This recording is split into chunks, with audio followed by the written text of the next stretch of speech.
Okay? So do I know what the force of friction acting the box is now? It's the kinetic friction, right? It's 46 newtons. That's it.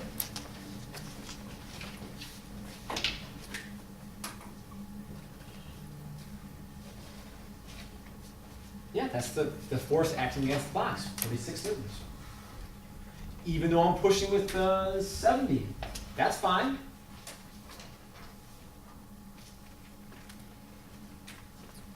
Oh, Yes? would the acceleration be, the force that you're pushing with minus the friction? To find the acceleration, let's write a net force in the x direction. So I write net force in the x direction. The forces are force push minus force k. I know it's force k before, but force s because it was static, and now I know it's kinetic, so I wrote fk. And that equals my mass times my acceleration in the x. Should I make this equal 0? I did before though. But it's moving now. Exactly, exactly. Because it was moving, it's moving now, so I can't make it equal 0. Last time it wasn't moving, so I knew it was 0. All right, great. So I'm going to put 70 newtons in here, minus 46 newtons, mass acceleration. So I'm going to get 24 newtons equals 10 kilograms times acceleration. So my acceleration, so 24 divided by 10, 2.4 meters per second squared. That's the acceleration of the box.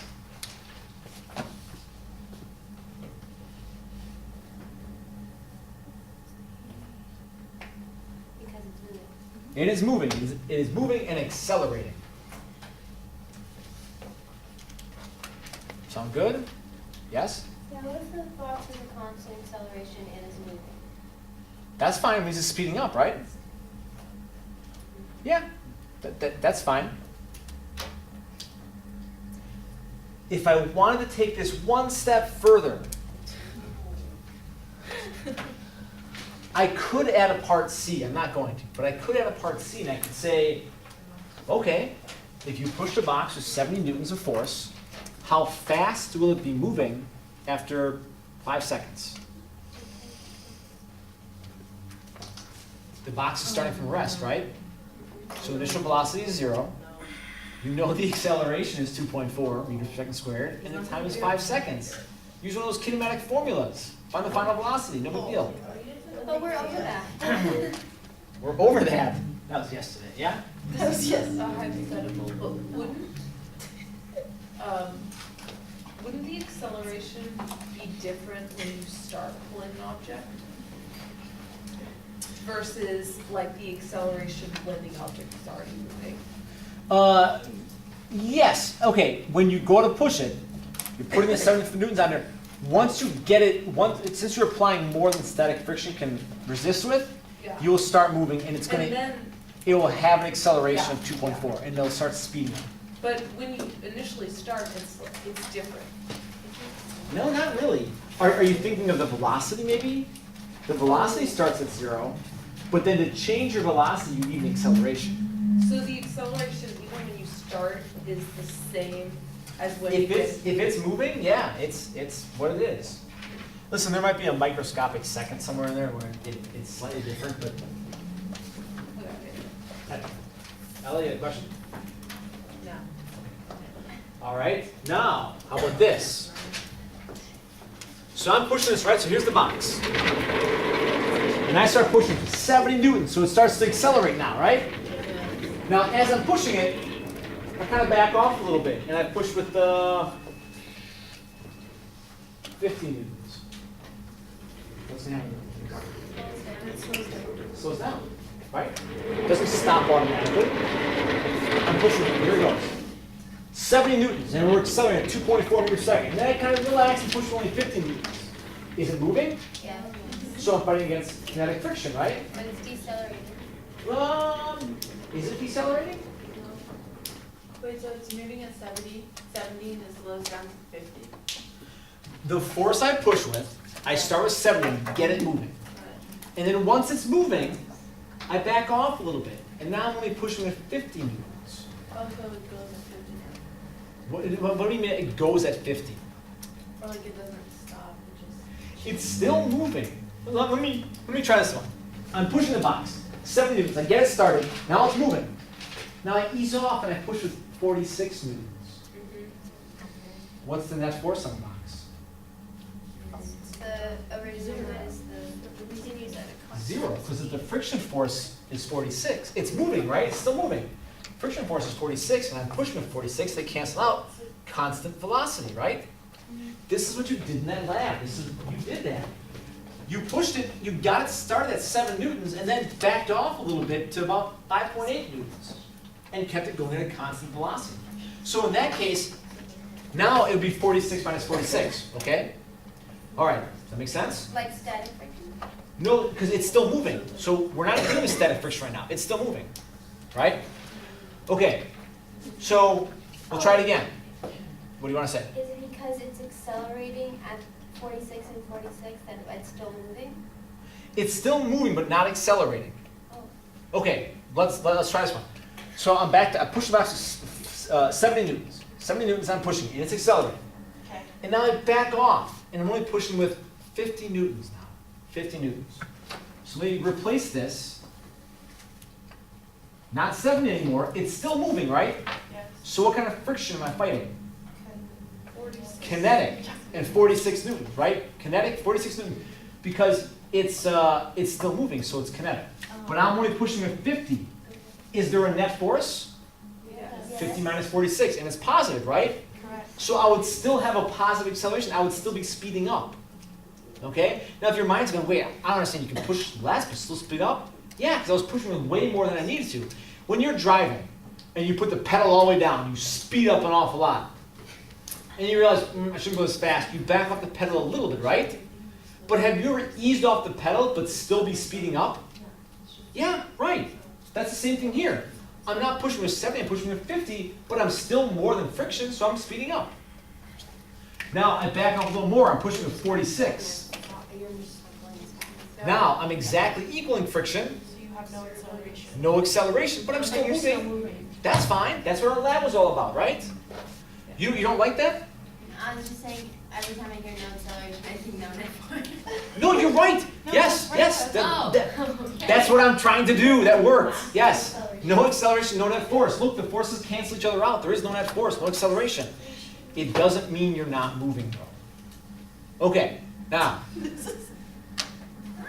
now I push with 30 newtons. Then it's not. Now what's going to happen? Well, it's lower than It's not. the It's not. friction. Is it going to come to a halt just like that? No, it's gonna slow down. decelerate. It's going to slow down. I'm going to decelerate. This whole time I've been accelerating the box, right? 2.4 meters per second squared. I've got a certain speed. And now I back off an awful lot, and now it's going to start slowing down. Have you ever driven your car and taken your foot off the gas, not all the way, just backed off and started to slow down? You're still applying gas. It's still like moving it forward. You're still, but the force you're applying to go forward is now less than the resistance, so you start to slow down a little bit. So, Mr. Rono, is that still kinetic friction? Is it moving? Yeah. Still kinetic. Okay.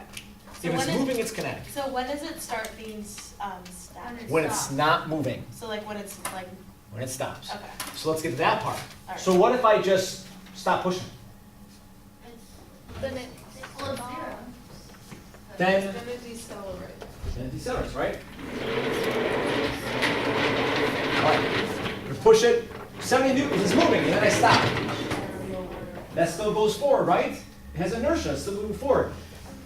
If I'm gonna have no force pushing, if I stop pushing and back off, is there a net force on the box? Yeah. Yes, negative 46 newtons. And if this is 10 kilograms, then my acceleration of the x, 46 by 10, is negative 4.6. Yeah, it's going to have a deceleration. It's going to slow down. And eventually it's going to come to a stop. And now when I go to push on it, and I'll say, let me put that 30 newtons back on. Static. It's static friction. Static friction, it's not going to move, because static's 60 newtons.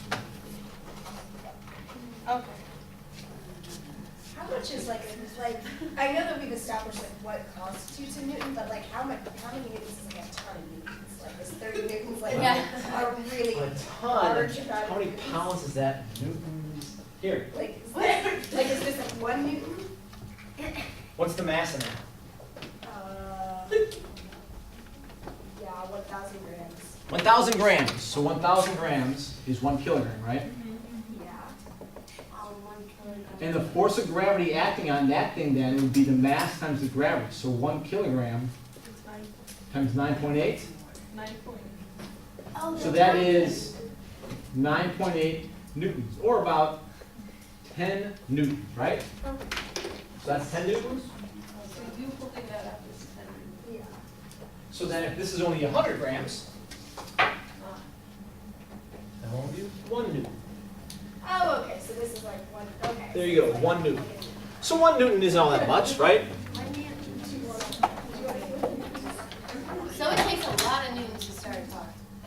So like Yeah. skeletons is like. Yeah. So 1 newton, no big deal, right? That's 1 newton. That's one. That's it. Yeah. I think those are Sure, pass it around. How about it?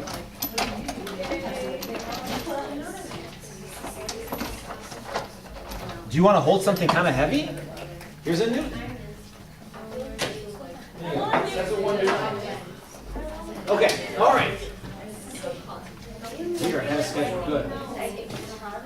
Okay, so do you have any other questions or other weird scenarios you want to throw at me about this? Yes? Should we go over like practice E?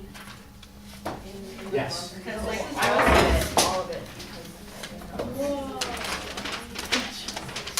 Yeah. Because I was like Yes, perfect. This is the next part. All right. because I was so confused. There's so many parts. All right, here we go. Practice E. We'll do number 1. I think that's a pretty good one. Okay. Okay, I'll leave this here because these are kind of the same questions we're going to be asking.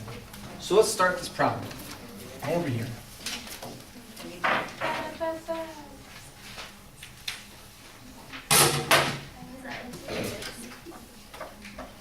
Okay. A student pulls a rope attached to a box of books and moves the box down the hall. The student pulls at a force of 185 newtons at an angle of 25 degrees above the horizontal. The box has a mass of 35 kilograms and a coefficient of kinetic friction between the box and the floor is 0.27. Find the acceleration of the box. First step, let's draw a picture of what this looks like so we have an accurate image. Can you picture in your head what this looks like?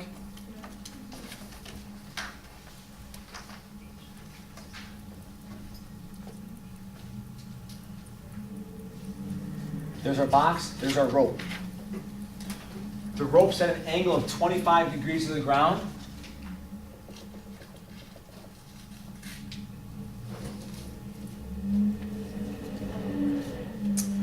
The information I know with this problem, the mass of all these things is 100, no, 35?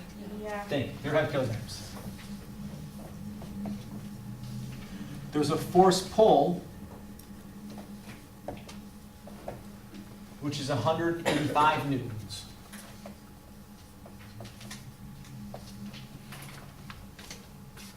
And the coefficient of kinetic friction is 0.27. Great. And they want to know what the acceleration is.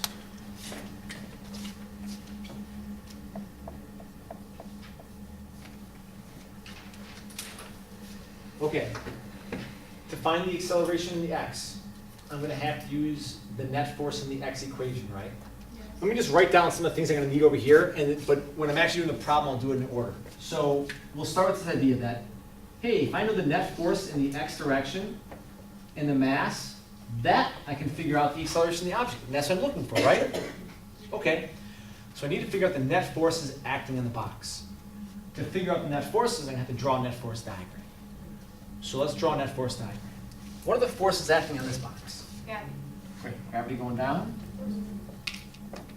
Force normal going up.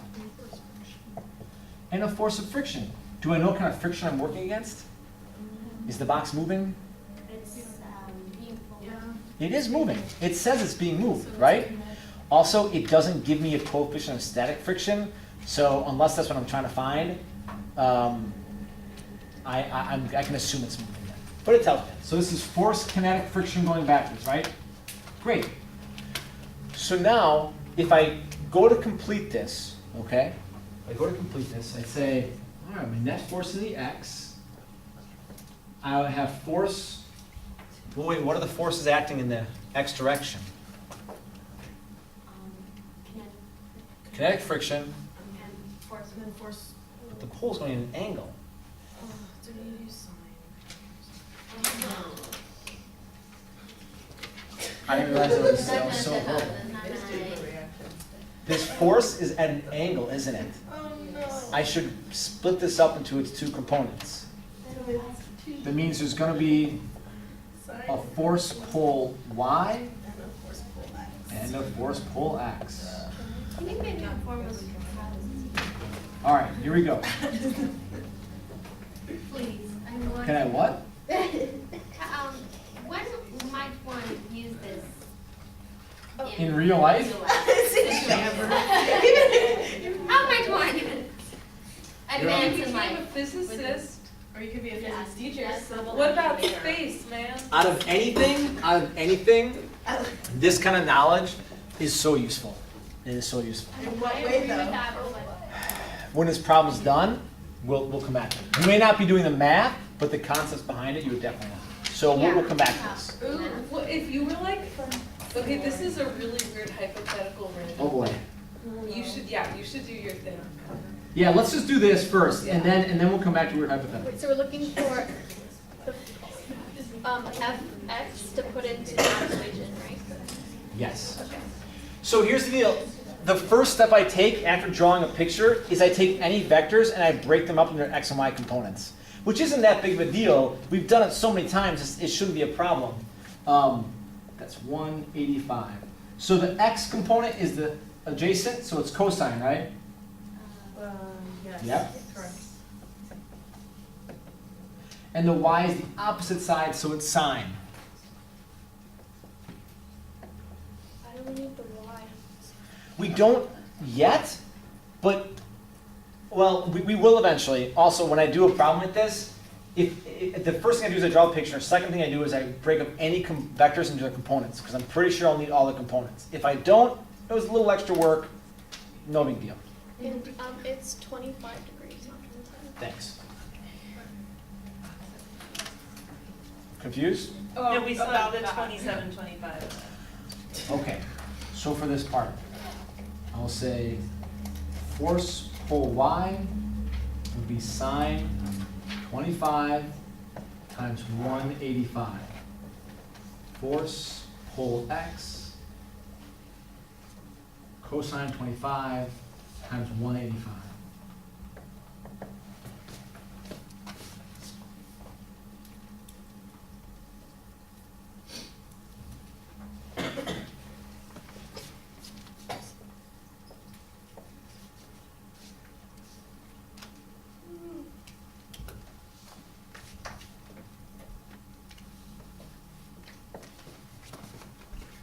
Okay, so I broke these up into x and y components. All right, now, if I go to draw this picture out here, all right, I'm going to finish my equation. We'll say the net force in the x direction is force pole x minus the force of kinetic friction equals the mass times the acceleration. So I'm only using the forces that are acting x and y. Don't start adding just Fp in there. We took care of that. We broke it up into its x and y components, so they're already taken care of. Only written the x step over there. Okay, I know force push x or pull x, it's 168. I know the mass. I don't know the force of kinetic friction, do I? I gotta find the force of kinetic friction now. So is force pull y necessary? Yep. Everything. I just think it's necessary. Maybe. You did? I hear nothing. Force kinetic friction is UK times force normal, right? What's force normal? Oh, and In this case, I think it'd be mass times, gravity. Well, in order to find out, I should write in that force Y, right? I love how. You guys are so manic about everything. Okay, can I have a clarifying question? Clarifying question. Because you're like Okay, getting it and so then it's like this. We have fx equals ma, and we don't know what fx is, so we use that equation. But in that equation, we don't know what fk is, so we're using that equation. But in that equation, we don't know what fn is, so we're using another equation. Yes, this is it. She's got physics. This is perfect. She says, One person. we're trying to figure out what net force x is to find out what the acceleration is. So we Yeah. put this equation up. We don't know what fk is, so we put this equation up. We don't know what fn is, so we put this equation up. Yep, that's exactly it. Will you give us So the basis on the basically, test? Okay, no, because they're all unique to whatever it is. Listen, here's a formula. I'm sorry, can you repeat? Friction, force K. Are you ready for equation? Yeah, hold on. Oh, that's true. Kinetic friction, static friction, Newton's second law. Yes. Those are the three equations. But that's not, wait, no, never mind. I was So, like, that's not just what watch what I'm doing, right? This, if we were to separate one for the x, it depends on the problem, what forces are acting on it. That's what this middle part is, what forces are actually acting on it. Well, in this case, pole x and kinetic friction. Let's go to the y component here, 'cause we're almost running out of time. The y component. What are the forces acting in the y direction over here? Normal force. normal Normal going up, and gravity. gravity going down, and the blue one, Full Y. force pull y going up. So, just like before, we did, remember those sample problems in the mystery box? We did a problem like this. This was like the third scenario where I'm pulling up in the box. Normal's going up, gravity's going down, pull y is going up. Is this box accelerating up in the air? No. I don't think so. I'm gonna put 0 down here. If I was wrong, I'd find out that force normal is negative, but I'm pretty sure we're fine. So, 0? So this whole part, so normal minus gravity plus force pull y equals 0. Because it's not flying. It's not moving us up. Because it's not jumping up into the air or down to the ground, so I'm putting 0 in here. So force normal is going to equal force gravity minus force pull y. Remember, I asked you before that mystery problem. I said, when you hit the box sitting there, you said force normal equals force gravity. When I pushed down in the box, you said force normal equals gravity plus you're pushing down. When I pulled up, you said force normal equals the gravity minus the pulling up. That's all we're doing here. So here's an example where force normal does not equal mass times gravity. It's gravity minus a little bit more. Okay. So. Okay, so we can actually put numbers in for this one. Wait, Yes. so, I thought the force pull, going up was positive. Yes, it is, but then when I add force gravity to both sides and then subtract force pull y to both sides. So through algebra analysis.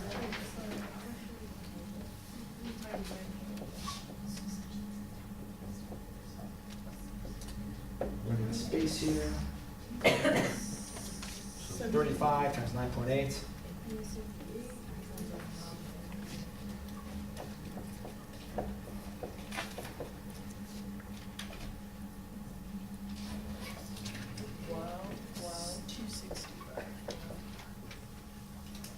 Okay, This is one heck of a problem. I know, right? it is, but you'll feel awesome when you get it all done.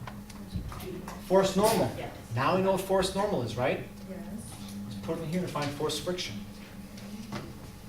And we said the force of gravity is mass times.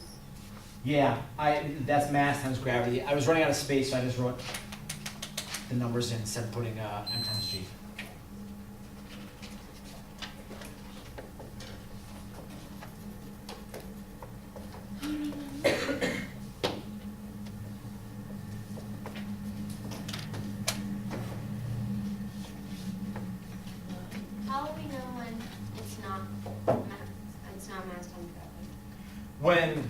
force gravity, no, that's what force gravity is, mass times gravity.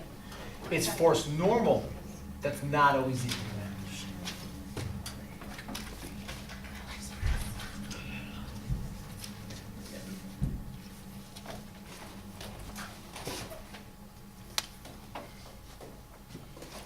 Use this equation, found force normal, plug force normal in to find friction. So see, I can see what you're saying, oh, you did this, go down here. I'm working down, right? Now that I'm at the lowest part, plug the numbers in and work my way back up. Now I've got friction, let's put that in here. Force pull X was 168.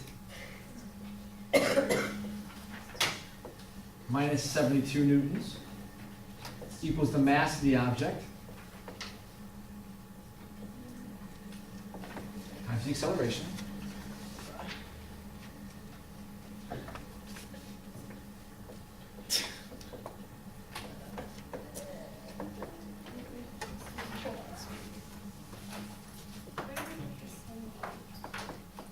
Uh, 96 divided by 35, 72 we get from, back. 2.7. Force Let me box this whole thing off for you here.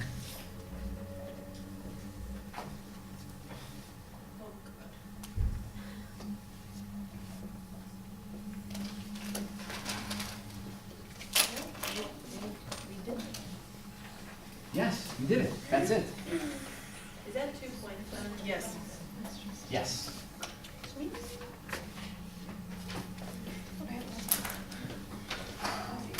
It's a big problem. There's lots to do in here, but this really, like this one problem, has encapsulated everything we've done this whole chapter. We drew a force diagram. We resolved the vector into its two components. We took the net force in the y to find force normal. We took force normal to find the friction. We put friction in net force x to find the acceleration. Now, why would you use this ever? Well, if you had to pull a box of books across the room Oh my gosh. and you wanted to reduce the amount of friction, what could you do? Put magnets on it. Pull harder. Just was Like, you can just. If you want to move this box and you want to reduce the friction on it, if you pull horizontally, Can't you just push it? if you, hold on, if you pull horizontally, then there is no force pull y, right? Instead of pulling at an angle like this, if you pull horizontally, then your force pull is only going this way. Nothing's going up or down, right? Yeah. If that's the case, then force normal and force gravity should be equal to each other, right? They're the only ones acting on it, like this box would have been. So force normal would have been 347. But because you pulled at an angle, you reduce the force normal by 78 newtons. Less force normal, less friction. So if you pulled this at an even greater angle and devoted more of your force to go up, you could reduce force friction by even more. Is that why there's dollies? Not exactly. It's a little bit different. The wheels and stuff. But the point being here is that, if you pull at a greater angle, you end up putting more force going up, and that reduces the amount of friction you have on it. So you said, well, what if you push it? There's a question I'm going to give you eventually, where if you push something down like this, is it better to push an object like this, or to pull it like this, like over your shoulder? Can Pull it. Why pull it? Because if you're pushing it down, then you get more resistance from the ground. If you push it down in this direction, then part of your force is acting over and the other part is acting down. If you push down on an object, is that increasing or decreasing force normal? Increasing. If you push down on it, that increases force normal, right? Yes. And if you increase force normal, that makes more friction. Whereas if you pull it up, you're reducing force normal, which reduces force friction.